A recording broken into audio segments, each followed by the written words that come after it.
Et à la fois, parce qu'il est ouvert comme ça, il aime bien les challenges, il aime bien être... Voilà. Il existe des histoires d'amour qui illuminent une vie, et d'autres qui la bouleversent au point de tout remettre en question.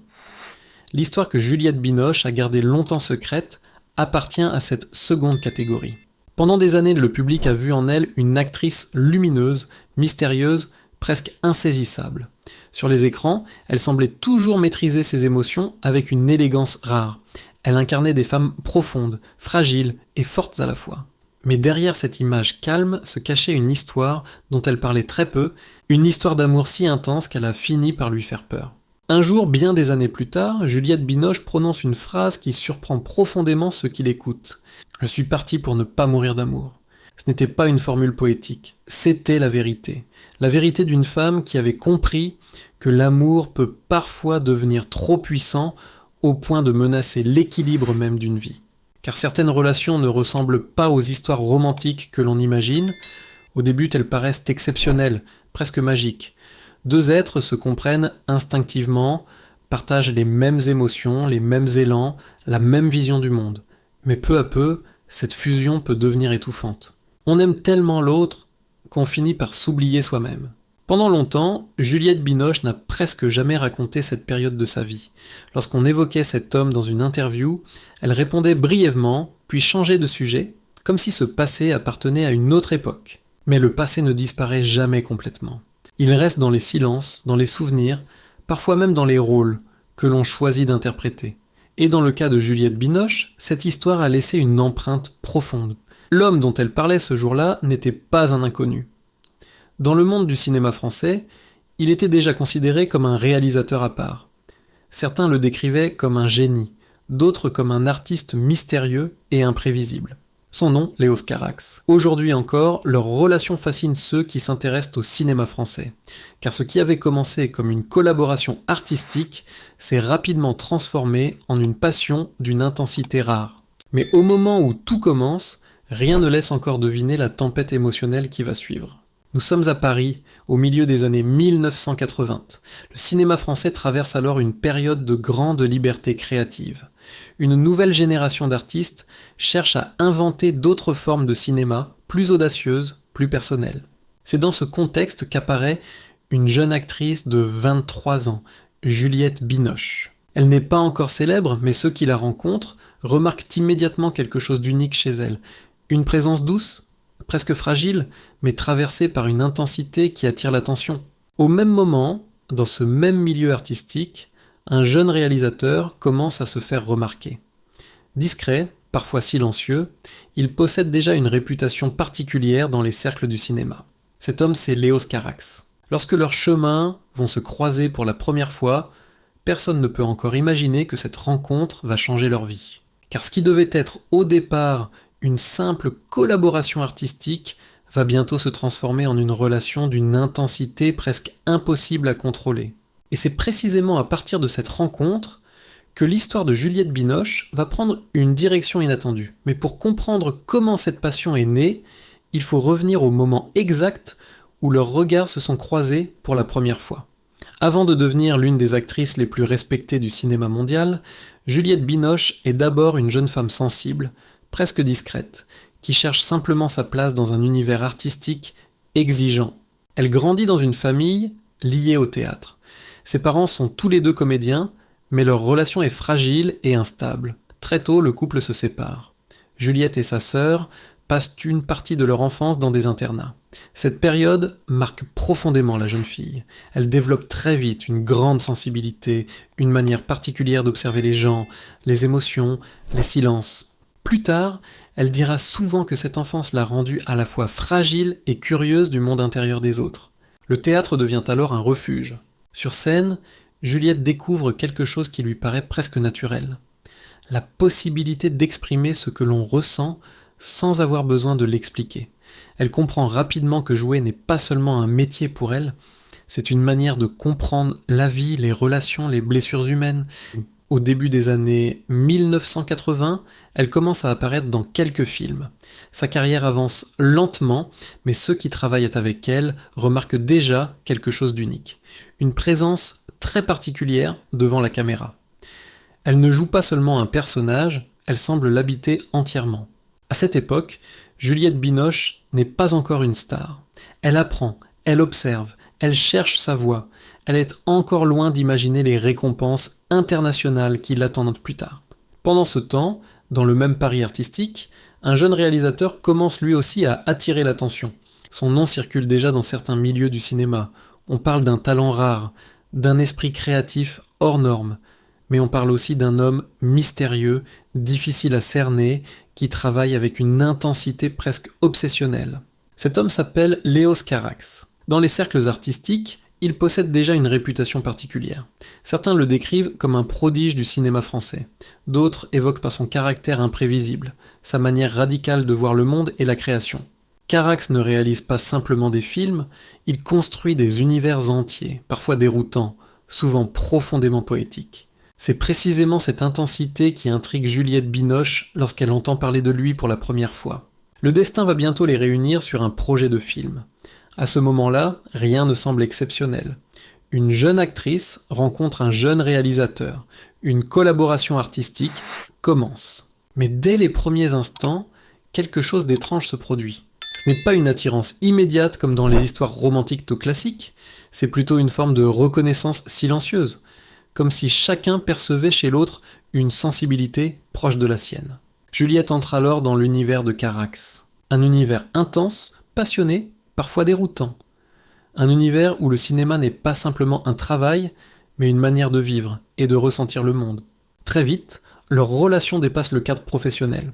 Les discussions se prolongent après les répétitions. Les regards deviennent plus longs. Les silences eux-mêmes semblent chargés d'une émotion nouvelle. Sans vraiment s'en rendre compte, Juliette commence à se rapprocher de cet homme mystérieux qui semble comprendre ses émotions sans qu'elle ait besoin de les expliquer. Elle a l'impression d'avoir rencontré quelqu'un de rare, quelqu'un qui voit le monde avec la même intensité qu'elle. Mais ce qu'elle ne sait pas encore, c'est que cette intensité qui les rapproche va bientôt devenir la source d'une passion bien plus puissante et bien plus dangereuse qu'elle ne l'imagine. Car aimer un homme comme Léos Carax, ce n'est jamais une histoire ordinaire. Et très bientôt, leur relation va franchir une frontière dont aucun des deux ne mesure encore les conséquences. Au début, leur relation ressemble à une évidence presque irréelle.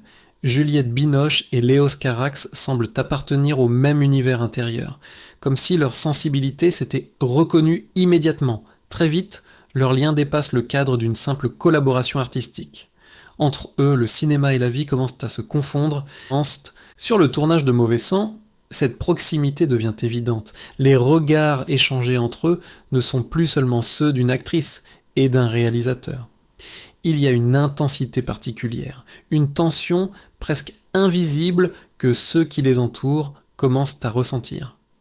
Juliette entre complètement dans l'univers de Carax, un univers où chaque émotion est vécue avec une force extrême. Carax ne travaille pas comme les autres réalisateurs. Pour lui, le cinéma n'est pas une simple mise en scène. C'est une manière de capter quelque chose de profondément humain, presque brut. Il exige de ses acteurs une vérité totale. Juliette, qui cherche justement cette authenticité dans son jeu, se sent profondément attirée par cette vision. Peu à peu, leur relation devient fusionnelle. Juliette a l'impression de vivre quelque chose de rare, une forme d'amour intense qui dépasse les relations ordinaires. Avec lui, tout semble plus fort. Les émotions, les conversations, les silences. Elle dira plus tard que dans cette relation, elle ne faisait pas semblant. Tout était vécu avec une sincérité absolue. Mais cette intensité a aussi un revers. Plus le lien entre eux devient fort, plus la frontière entre leur vie personnelle et leur travail disparaît.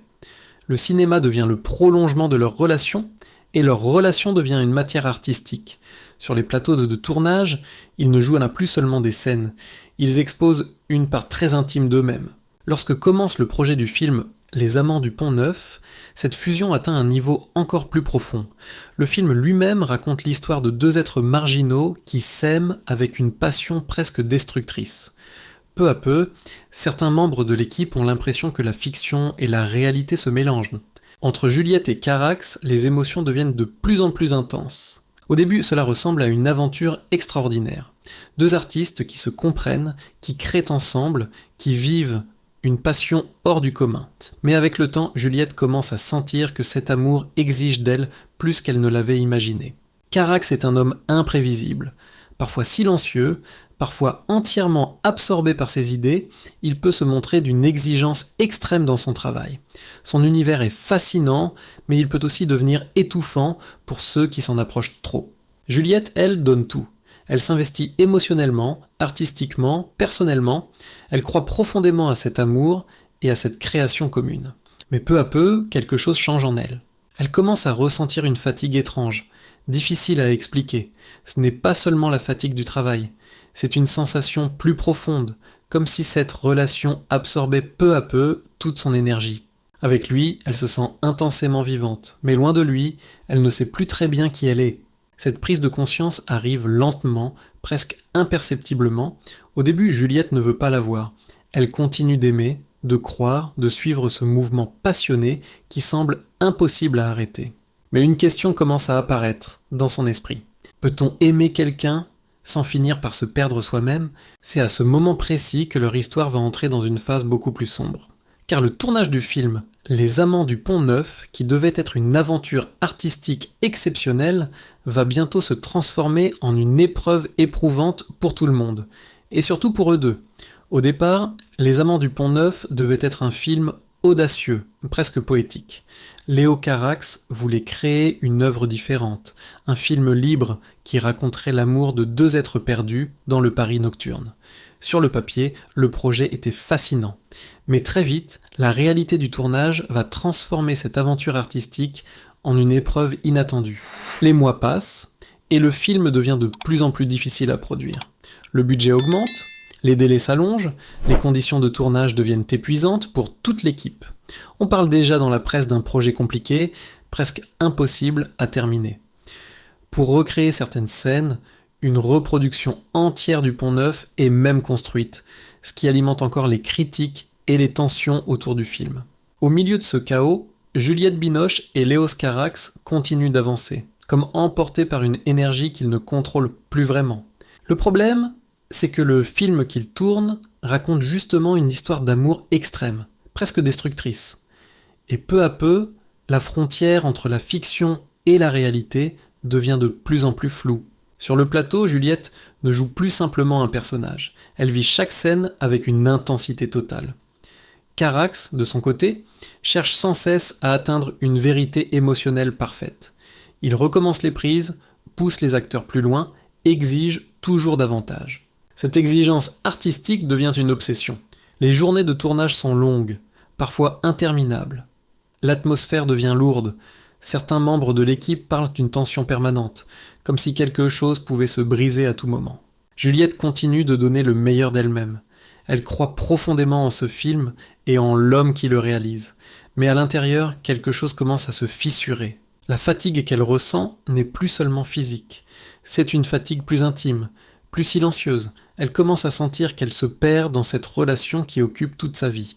Avec Carax, tout est intense. Les émotions, les discussions, les silences. Mais cette intensité permanente laisse de moins en moins d'espace pour respirer. Juliette comprend peu à peu que cet amour, aussi profond soit-il, ne lui apporte plus de paix. Au contraire, il devient un endroit où elle ne sait plus très bien qui elle est en dehors du regard de l'autre. Et c'est dans ce moment de lucidité, presque brutale, qu'elle commence à voir les choses différemment. Elle réalise que continuer ainsi pourrait lui coûter bien plus qu'elle ne l'avait imaginé. Il n'y a pas de dispute spectaculaire, pas de scène dramatique digne d'un film, seulement une accumulation de fatigue, de tension, de silence. Et un jour, cette accumulation atteint un point invisible mais irréversible. Juliette comprend que rester ne signifie plus aimer, mais se perdre. Alors elle prend une décision qui va bouleverser leur deux vies, une décision difficile, presque douloureuse.